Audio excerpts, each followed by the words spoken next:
A principios de la década de los 70, algunos problemas ambientales de carácter local comenzaron a ser visibles.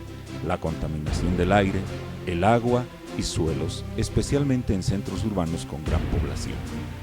Este es el momento en que se comienzan también a ver iniciativas ambientalistas que pronto se traducen a un principio: el uso racional de los recursos naturales a fin de poder contar con ellos en el futuro. Se va modelando de esta manera el principio de desarrollo sostenible.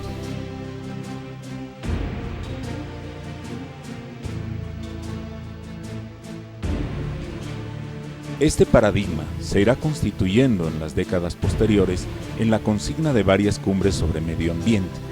En Río de Janeiro, en 1992, se lleva a cabo la emblemática reunión mundial en la que líderes de todo el planeta reconocen el problema de la insostenibilidad de la actual forma de desarrollo de todas las sociedades. Como resultado de esta cumbre, se adoptan posturas políticas y se definen principios.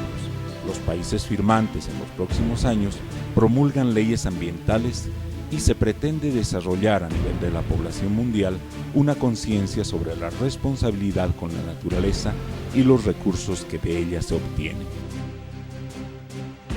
Sin embargo, las 4 décadas que nos separan de las primeras intenciones han demostrado desafortunadamente que no fuimos capaces de cambiar los procesos de deterioro ambiental, mucho menos de revertirlos. En consecuencia, se ha percibido una constante degradación del medio ambiente, que hoy se manifiesta de manera clara en efectos adversos como el cambio climático, consecuencia de nuestra absoluta dependencia de fuentes de energía altamente contaminantes.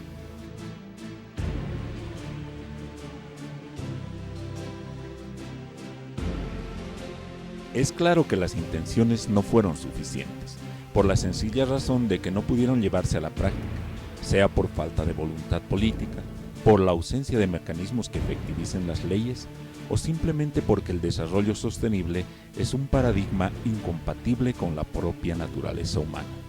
O algo más fácil de comprender, el desarrollo económico, tecnológico y social en su forma tradicional no son compatibles con los principios de la sostenibilidad. La actividad turística ha adoptado a su vez los principios del paradigma gradualmente, al menos en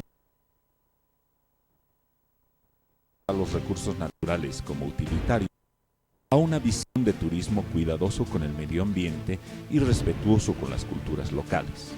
A lo largo de experiencias y aprendizajes se han definido modalidades de turismo alternativo que consideran a los recursos como patrimonio. De estas modalidades se estructuran los principios del ecoturismo, que hasta hoy es el modelo más aceptado de turismo sostenible. Sin embargo, y pese a los principios adoptados y probablemente los esfuerzos realizados, la actividad turística en esencia ha cambiado muy poco. En todo caso, no lo suficiente como para mostrar resultados positivos en relación a los problemas ambientales. Es cierto que los impactos directos se han evitado y en algunos casos se han minimizado, pero las afectaciones indirectas son todavía evidentes, y estas, a pesar de su condición, generan el gradual deterioro de los recursos naturales y algo aún más difícil de evitar, modifican los patrones de comportamiento social y cultural.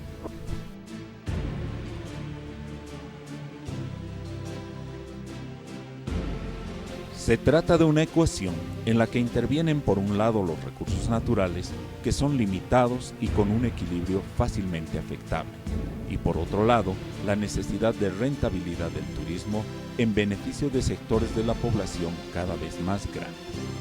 Un tercer componente es la demanda, que ligada a la competencia de precios en la oferta, se convierte en un factor clave que desequilibra la ecuación.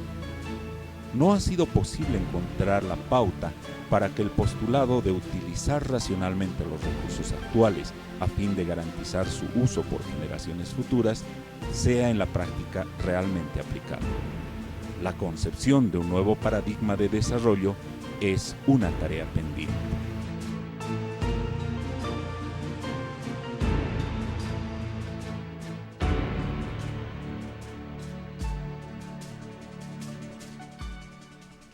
Buenas noches, queridas amigas y amigos. En este programa, ¿A dónde vamos?, que tiene la carrera de turismo, hemos querido tocar un tema candente, que es el tema del cambio climático, el tema medioambiental y su relación con el turismo. Como se ha visto en el video preparado por el ISTUR, esta problemática ya lleva varios años en el mundo y también sus efectos, no solamente a nivel del turismo, sino en la comunidad general, son importantes. Para analizar ese tema, hemos invitado en el panel a dos docentes de la universidad, a quienes agradezco desde ya su presencia.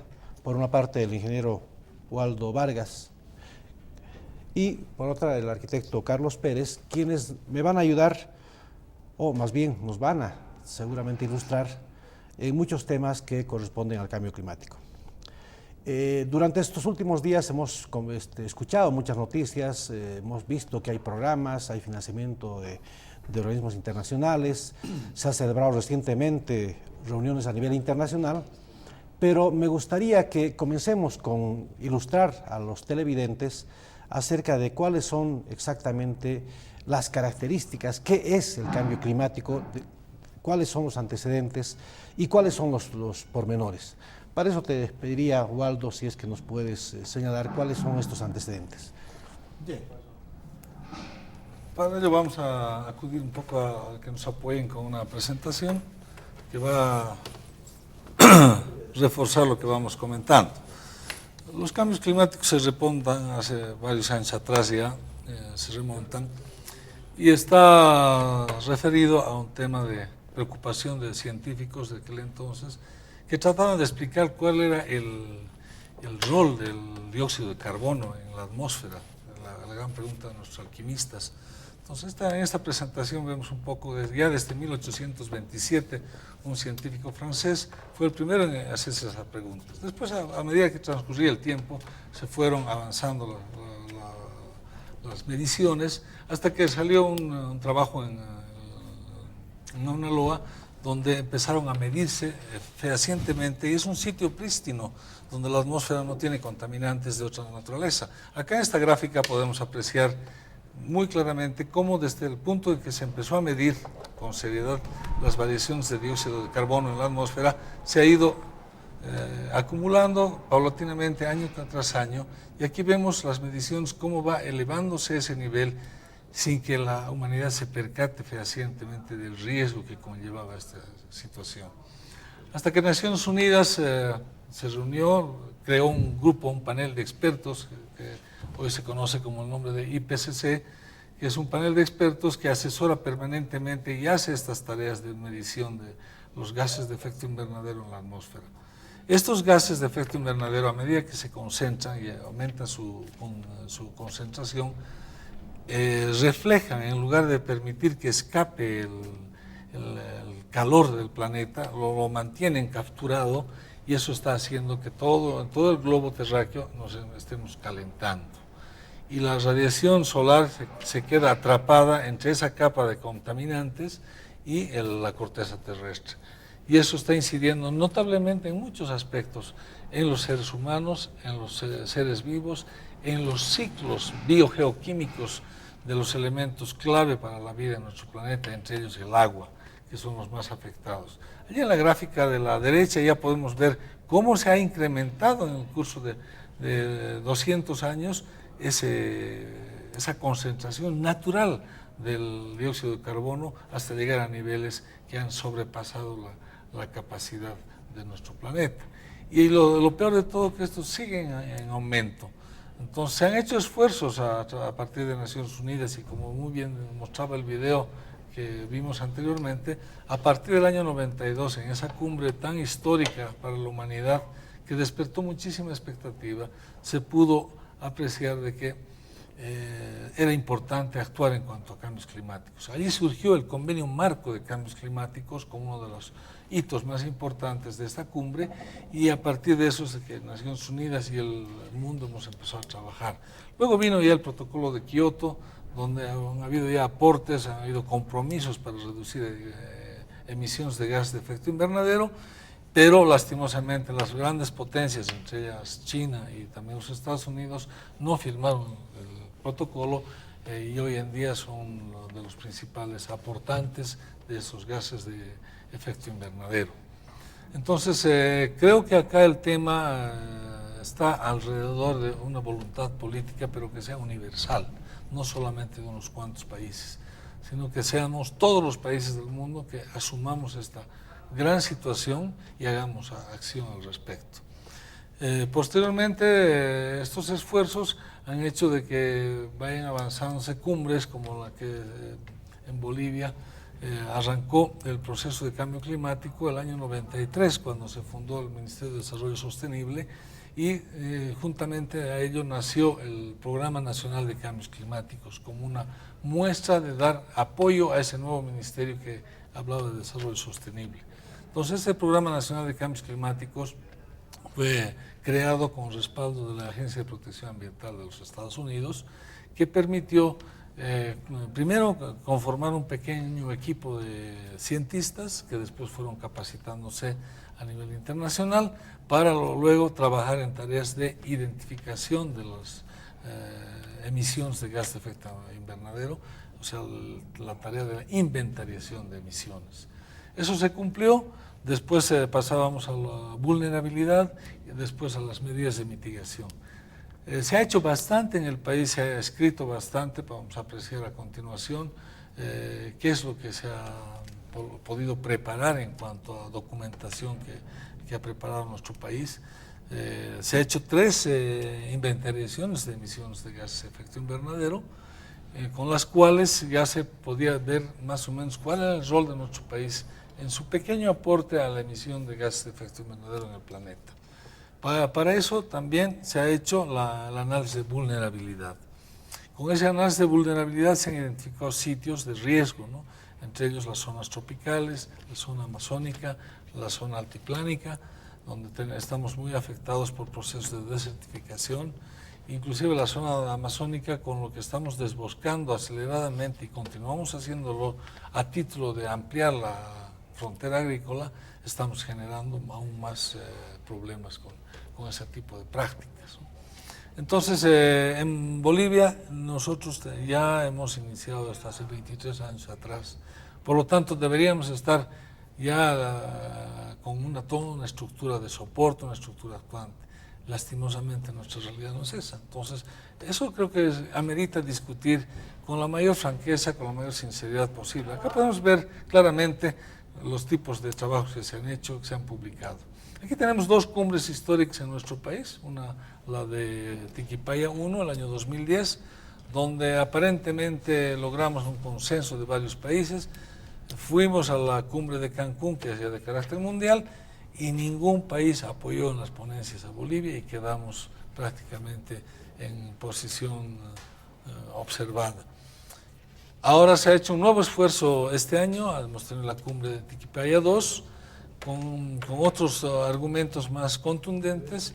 Se está estructurando ese documento clave que será presentado en la reunión de las partes, el COP21 que se denomina, en la ciudad de París el próximo mes, donde esperamos que la posición boliviana y los resultados del esfuerzo de la cumbre de Tiquipaya 2 puedan tener mejor acogida a nivel internacional. Entonces, eso refleja la voluntad política también que debe surgir en nuestro país y en el exterior también. Ahora, ¿cuál es el reto para esto? O sea, no solamente salir al ámbito internacional y hablar de la importancia de esto y decir que Bolivia es un país que protege.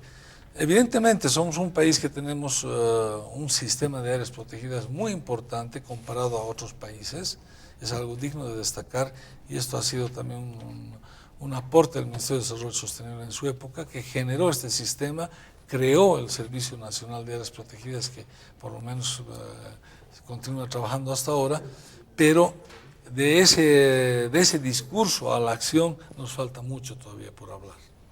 Precisamente, y gracias por estos antecedentes que permiten conocer que en el país ya realmente hace varios años, hace más de 20 años que tenemos acciones al respecto y se han producido interesantes documentos. Decía, esto nos da un buen contexto Y sería interesante ya analizar también cuál ha sido la evolución, cuáles han sido las normas. Es decir, nosotros hemos adoptado, somos pioneros como país en esto de crear un ministerio, ¿no es cierto?, de desarrollo sostenible, de más o menos acuñar el concepto y ponerlo como un eje en las políticas públicas y acompañar esto con alguna normativa, la ley 1333, por ejemplo. Entonces, ¿cómo podríamos juzgar inicialmente este primer intento del país de políticas públicas respecto al desarrollo sostenible y respecto a la creación de este sistema de áreas protegidas? Muy buenas noches, gracias por la invitación. Este es un tema evidentemente que amerita un análisis profundo. Respecto a la pregunta que planteas, José, creo que Bolivia ha sido uno de los países pioneros en Latinoamérica, porque la ley 1333 data de 1992, abril de 1992, e inclusive precede a la Cumbre de Río, que es el encuentro emblemático. Por supuesto, se plantean, digamos, políticas estructurales en esa ley y reglamentación también al respecto. Sin embargo, son muchas décadas que nos separan de esa primera intención de regular, de normar las actividades dentro de ese marco que se llama el desarrollo sostenible. Y como decía Waldo, desafortunadamente hay elementos que muestran falencias profundas, ¿no? En el caso de la ley 1333, primero, el desconocimiento de la misma por parte de la población es un elemento fundamental a tomar en cuenta. Y por otro lado, diríamos, imposibilidad práctica de llevar esa ley a la acción. Si bien se han implementado programas de desarrollo sostenible en el campo del turismo y en otras áreas del desarrollo, desafortunadamente aún no hemos visto consolidar o cristalizar claramente esas intenciones. Hoy en día, por supuesto, se ha reforzado, si se quiere, el concepto de la sostenibilidad, del apego a la naturaleza, del cuidado de la naturaleza, y la ley 300 lo refleja. La ley 300 habla ya no de un desarrollo sostenible. Ese es un elemento que hay que analizar también con mucho cuidado, porque durante la lectura de la ley 300, que es de la madre tierra y del vivir bien, no encontramos más que una sola vez el término desarrollo sustentable. Sí encontramos, por supuesto, el término desarrollo integral. Ahora, ¿qué implica el desarrollo integral? Al parecer implica el uso de los recursos naturales bajo el amparo y digamos, bajo el paradigma de la sostenibilidad. Por supuesto hay muchos elementos que analizar al respecto, pero creo que como digamos una visión general podemos decir que sí hemos intentado plantear normativas y leyes, pero en la práctica me parece que aún no hemos logrado cristalizar estas intenciones en hechos reales. Parecería que 20 años o 22, 23 años son un periodo bastante largo, ¿no?, como para poder haber aplicado, implantado un modelo de desarrollo y aplicado una serie de normas. Respecto a lo que decía Carlos, la ley 1333, si bien es pionera, probablemente no ha sido difundida adecuadamente y tal vez en términos muy del común de la gente, nos acordamos de la 1333 cuando decimos está prohibido fumar, ¿no?, o botar alguna cosa, ¿no?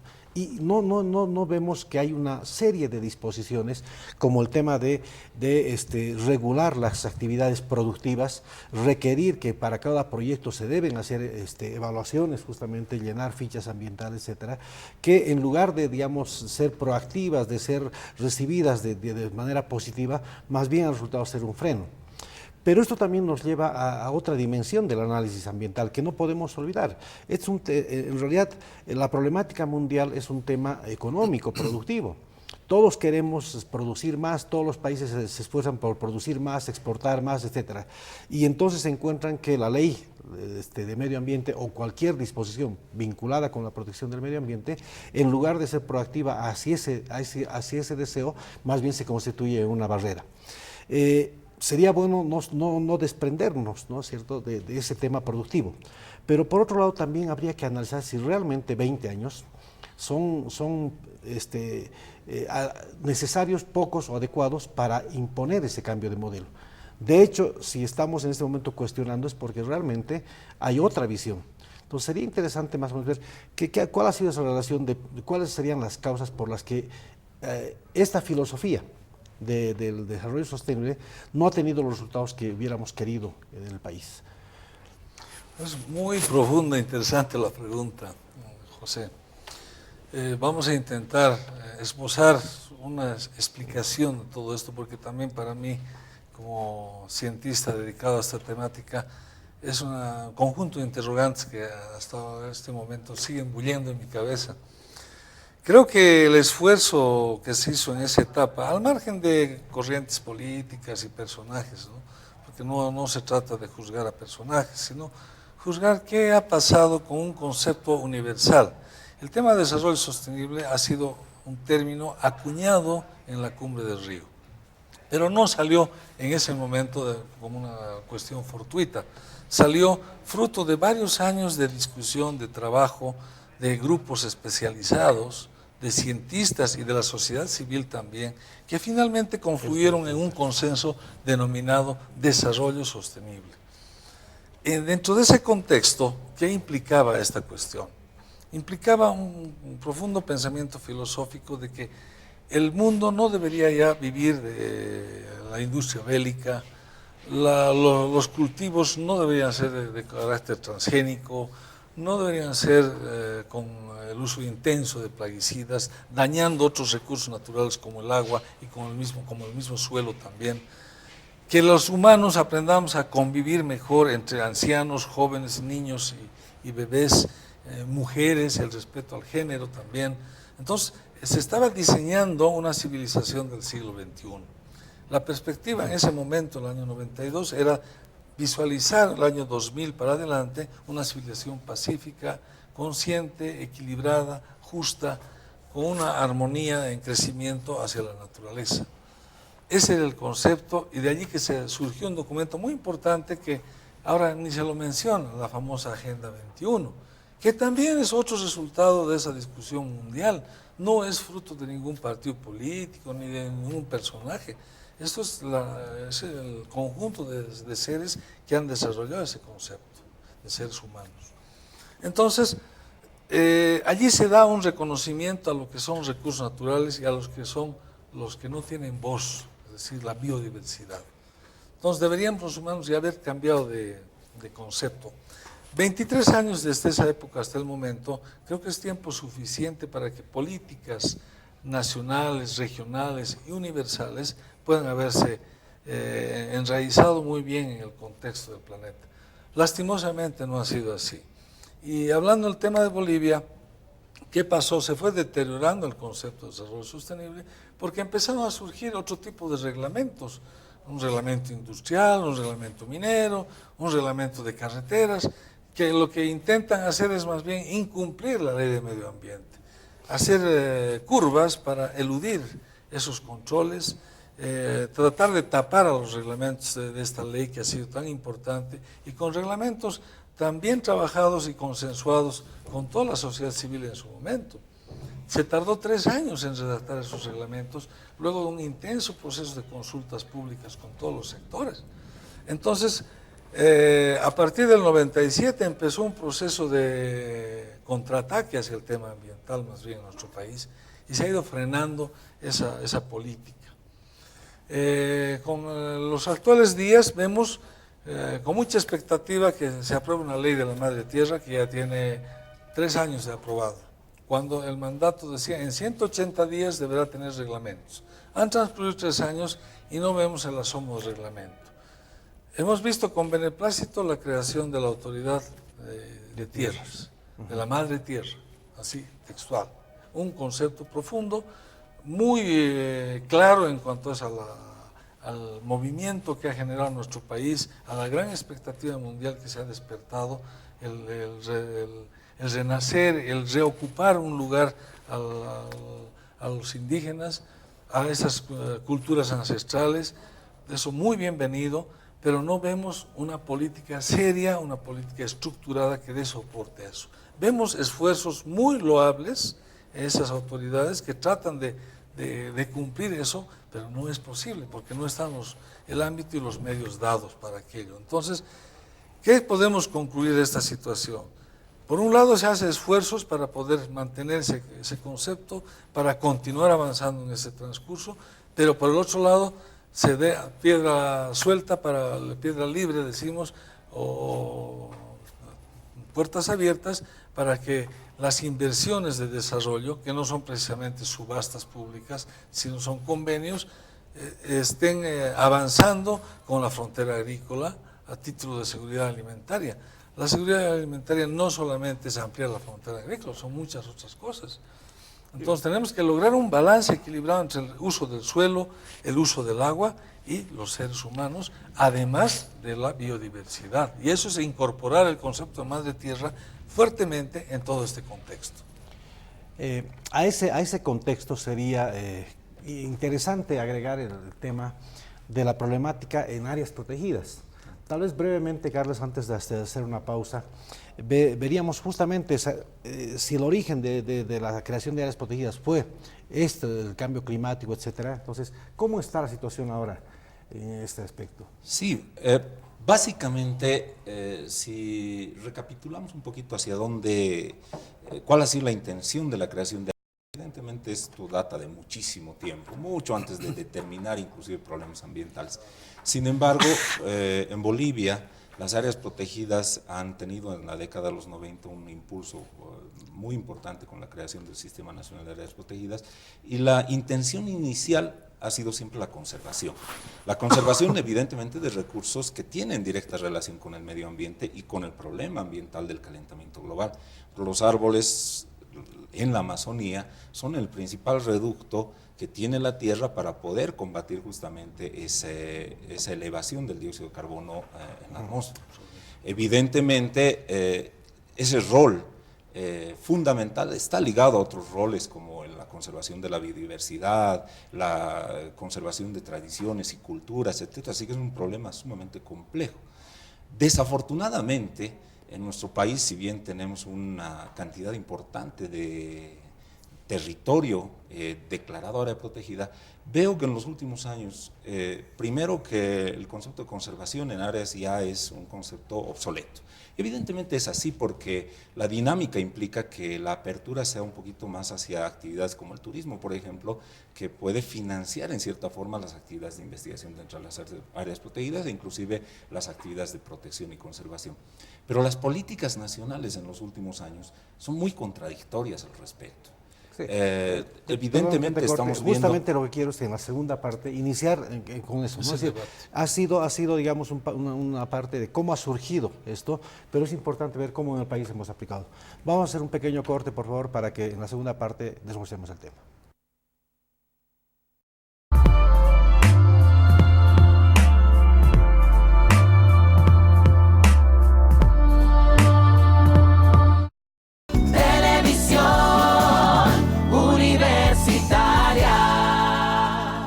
Onceavo Congreso Hispanoamericano de Prensa, por primera vez en Bolivia y Sudamérica. Conferencias magistrales, mesas de trabajo, talleres, del 4 al 6 de noviembre. Invitados especiales: Ignacio Ramonet, Javier Darío Restrepo, Álvaro García Linera. Informes e inscripciones. Carrera de Comunicación, Universidad Mayor de San Andrés.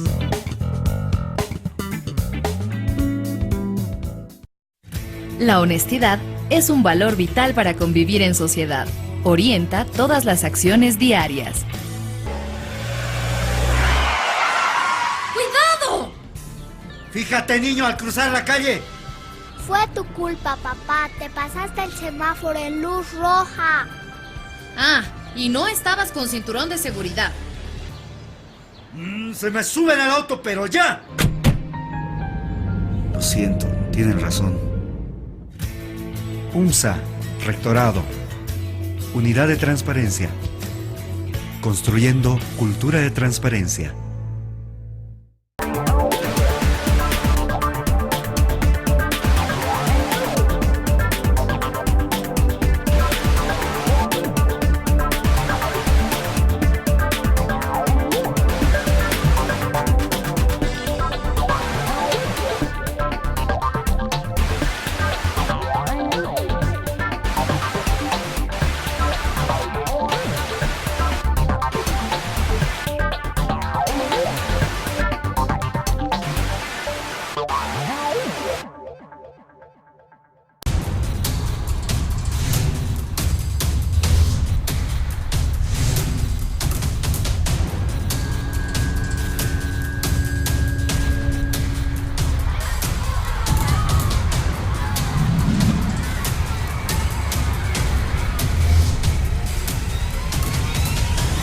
No llames la atención de los delincuentes. Cuida a tus hijos, no los dejes solos. Toma precauciones. Su seguridad también depende de ti. Ministerio de Gobierno. Televisión Universitaria.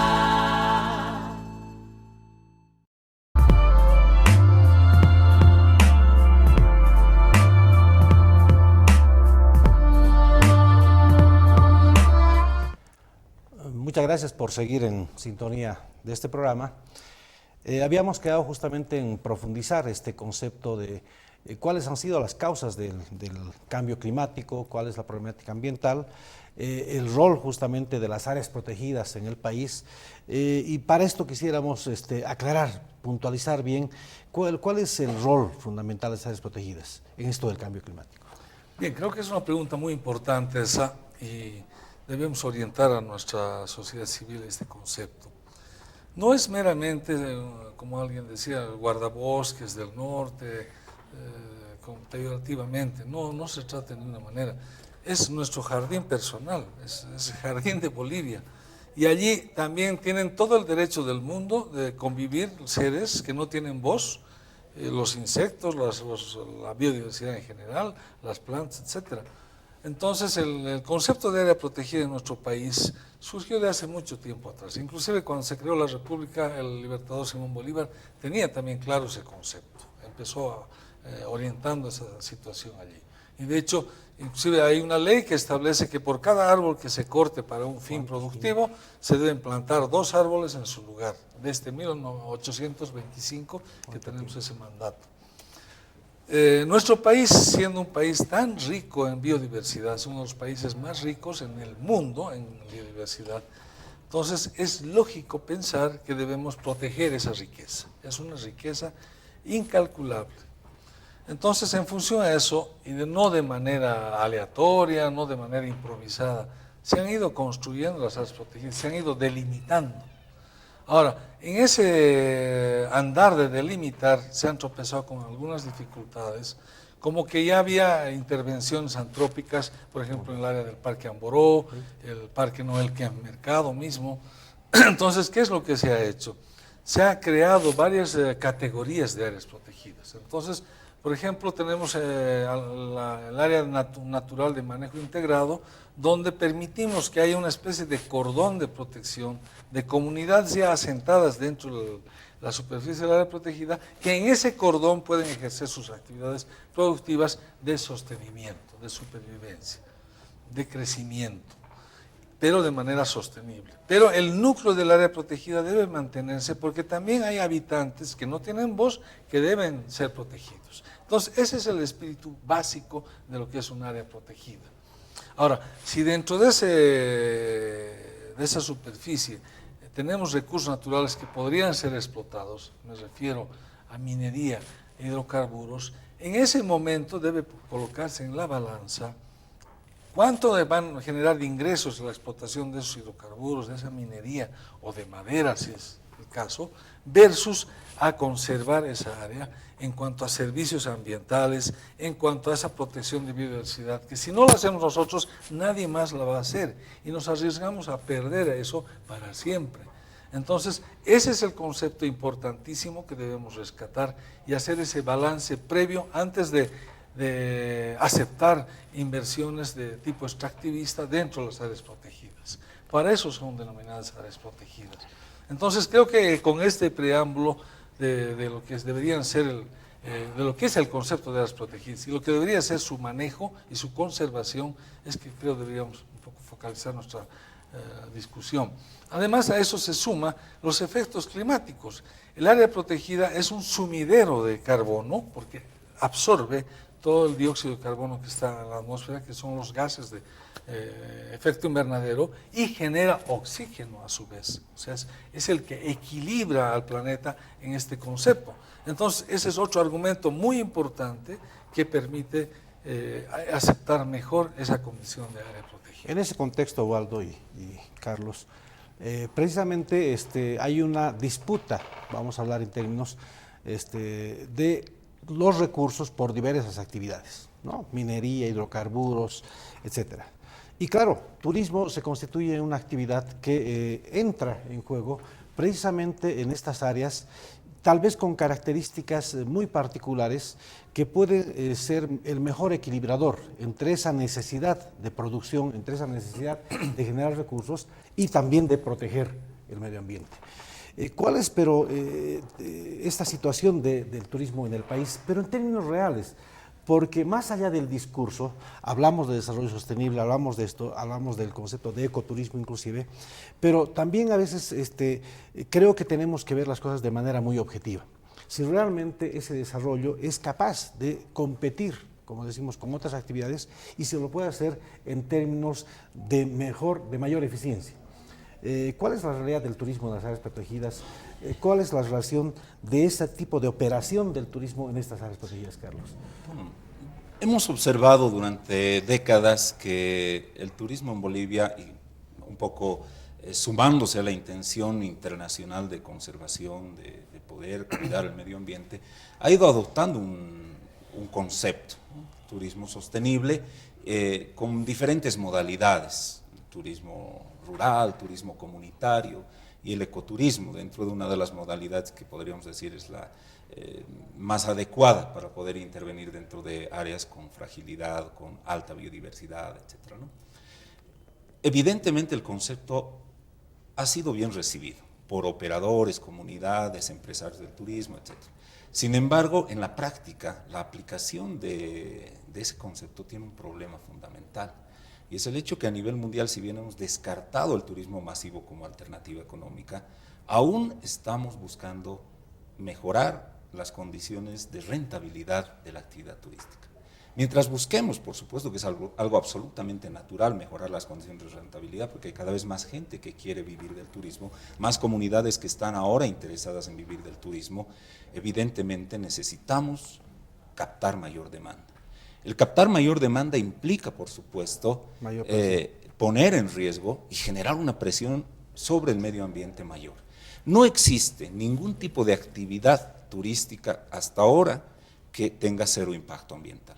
Eso es imposible pensar. Podemos tomar unos dos ejemplos simplemente. ¿Cómo ingresamos al área protegida? Tenemos que utilizar botes con motor. Podríamos hacerlo de otra manera, pero el turista hoy quiere hacer rápido las cosas.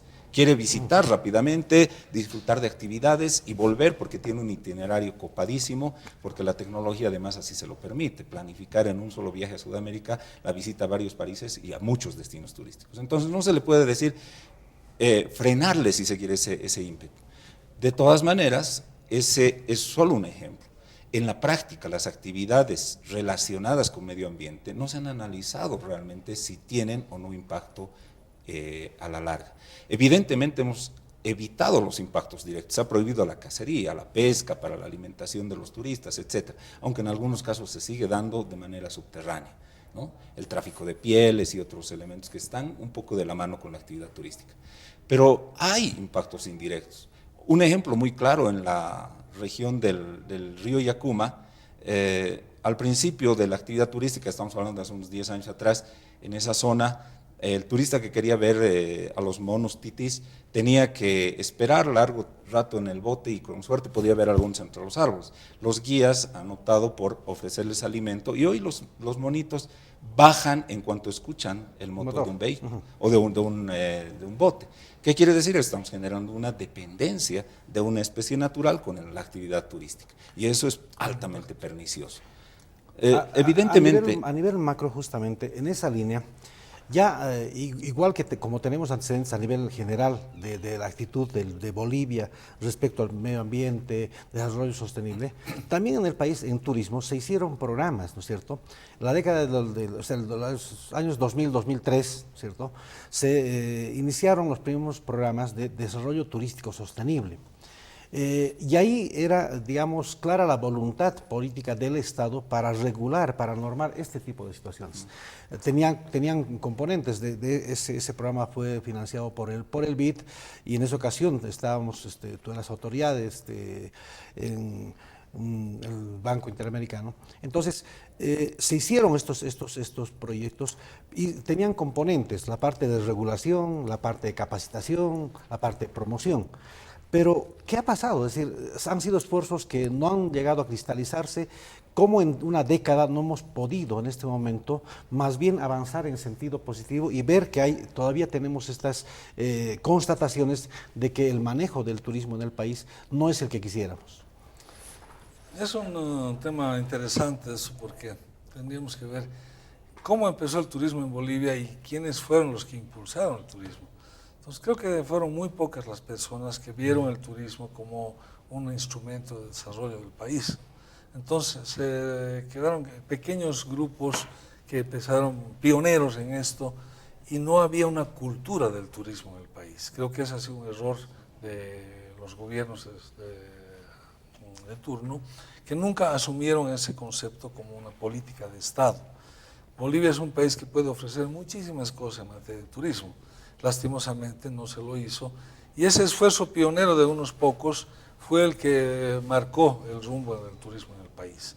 Entonces, a ese esfuerzo se sumó el interés por entonces del BID de financiar un proyecto de desarrollo turístico que permitan esa profundización del crecimiento económico, pero con bases sostenibles.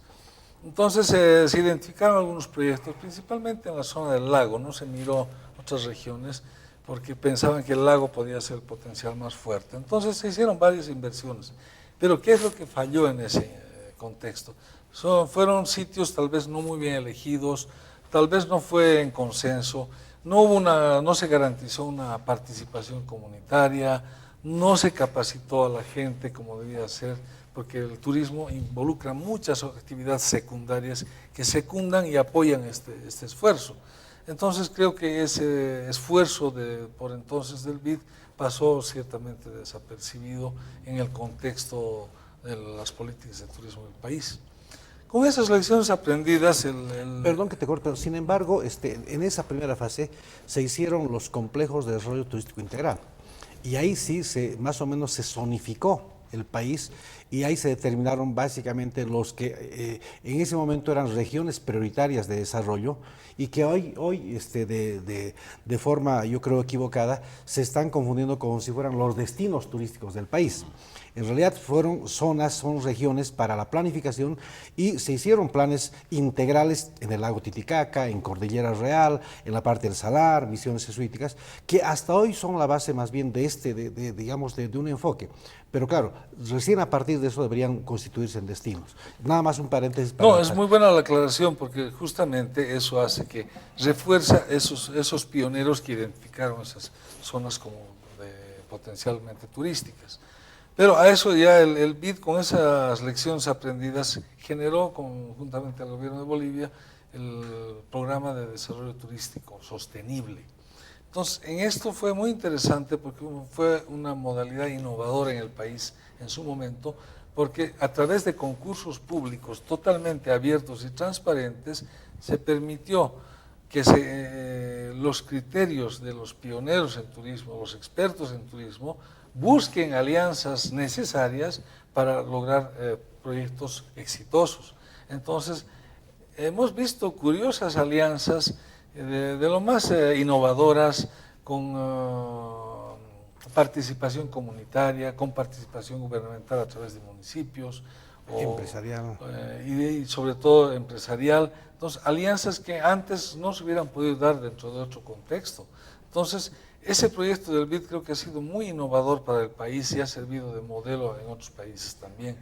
Entonces creo que ha sentado las primeras bases, y allí han surgido varios proyectos exitosos en este momento, ¿no? Para prueba de ello es que Sucre ganó como 8 proyectos, creo, dentro de los múltiples concursos que conllevó ese programa, y hoy en día Sucre con eso ha capitalizado el turismo de manera muy fuerte en el país, es un polo turístico muy importante. Lo propio ha sucedido con Uyuni, aparte del esfuerzo que hay que reconocer de pioneros privados que han insistido en confiar y en invertir en Uyuni. También a través de los proyectos del banco se han hecho esfuerzos muy importantes que hoy en día han dado mucho más facilidad a toda esa región tan linda, pero tan inhóspita a la vez. Y lo propio con el lago. la Amazonía, es decir, se han abierto con otro concepto. Ejemplos de esos proyectos son, como decía Sucre, el Parque Parque Cretácico. Cretácico, que es ya casi un emblema, ¿no es cierto? O la Red Taica en Uyuni, o en el caso del lago, algún proyecto. Sin embargo, se han creado estos proyectos, pero parecía nuevamente, y quiero retomar digamos, cuestionamiento en el buen sentido, de ver si este modelo de desarrollo, este programa de desarrollo turístico sostenible, se puede perdurar. Porque ocurre que si hacemos una revisión en la operación turística de los destinos, todavía tenemos grandes y graves problemas de contaminación. El lago Titicaca es un ejemplo claro cómo hasta ahora no podemos tener políticas que resuelvan la contaminación del propio lago a raíz de actividades turísticas, a raíz de operación de servicios turísticos. O el Madidi, que mencionabas, que la operación turística genera no solamente contaminación en los ríos por el uso del diésel, contaminación por el ruido o la dependencia que mencionabas de unas especies de animales, o en el caso de Uyuni, que estamos viendo que la Laguna Colorada, que es un emblema también, cada vez tiene un horizonte menor porque se está secando, ¿no? Entonces, ¿será que estamos ante una crisis de este concepto, de este paradigma del desarrollo sostenible y tendríamos que al menos cuestionarlo, repensarlo o plantear una nueva cosa? Bueno, todo paradigma, incluso todo modelo teórico, tiene etapas, ¿no? O sea, y una de las etapas es la de obsolescencia. Yo creo que y haciendo un análisis crítico, no a nivel nacional solamente, sino a nivel mundial, si entendemos que, por ejemplo, el cambio climático está ocasionado por el exceso de dióxido de carbono en la atmósfera y analizamos la causa directa, es nuestra dependencia de combustibles fósiles y de energías que se basan en aquello. Entonces, quiere decir que no hemos sido capaces de demostrar y posibilitar o viabilizar ese principio de usar hoy día racionalmente para dejar en el futuro para que sigan usando las generaciones que vienen, ¿no? A la larga, en el turismo ocurre algo parecido. El ser humano tiene por característica no dejar de utilizar un recurso hasta que se acabe. En la naturaleza no es así. La naturaleza tiene mecanismos de regulación, ciclos que tienen que cumplirse, equilibrios que se dan, y uno de esos equilibrios se da fundamentalmente por el no crecimiento explosivo de ninguna población. En el caso de la población humana estamos en un crecimiento explosivo, tenemos la dependencia del petróleo y por supuesto el modelo de desarrollo sostenible es un modelo que en este momento no ha dado frutos reales. Habría que repensarlo. Por supuesto, un paradigma nuevo implica un pensamiento muy profundo de análisis sobre los errores que hemos tenido en este modelo, que por supuesto ya son 30 años en el planeta que estamos hablando de desarrollo sostenible, porque antes de Río inclusive ya se había modelado el criterio, ¿no? Entonces, básicamente aquello pienso que nos da pie para pensar mucho hacia adelante para el turismo, para cualquier área del desarrollo. ¿Cómo tendríamos que pensar este concepto? ¿Cómo desarrollamos? Brevemente, Waldo, en ese marco, en este contexto, la universidad está asumiendo un rol en este aspecto. Se están organizando, hay programas que se desarrollan a través de ciertos institutos de investigación o inclusive la propia universidad en su conjunto. ¿Cuál sería el aporte, qué es lo que se espera a futuro de la universidad como entidad para que se pueda, digamos, aportar a esta solución del cambio climático? Yo creo que es valiosísimo porque en este momento, ¿qué está pasando en el mundo? Los científicos tienen un lenguaje, estudian la temática del cambio climático, la están comprendiendo cada vez mejor. Los políticos, que son los tomadores de decisiones, no entienden todavía ese lenguaje científico y no lo pueden, al no poder entender, no lo pueden transformar en acciones, en decisiones. Y el pueblo, o sea, todo el resto del pueblo, no comprende a los políticos ni a los científicos. Entonces estamos en un triángulo vicioso, si vale la expresión, donde no estamos entendiendo a cabalidad este contexto. Con ese razonamiento, creo, nuestro rector está empeñado en apoyar este tipo de procesos. De hecho, tenemos el apoyo para gestionar el saneamiento del lago Titicaca a través de un convenio que ha hecho la UNSA con la Autoridad Binacional del Lago Titicaca. Entonces, eso ha implicado que el instituto, el IDEPROC, con varios institutos de la UMSA, entre ellos el de turismo, el de ecología, el de agronomía, de investigaciones industriales, estamos aunando esfuerzos para tratar de traducir ese lenguaje científico a un lenguaje que lo puedan entender nuestros tomadores de decisiones, que son, en este caso, gobernador, gobierno central también a través de los ministerios, y los alcaldes municipales involucrados, capten la idea, la importancia del manejo climático también, en ese contexto de planificación que hay que hacer.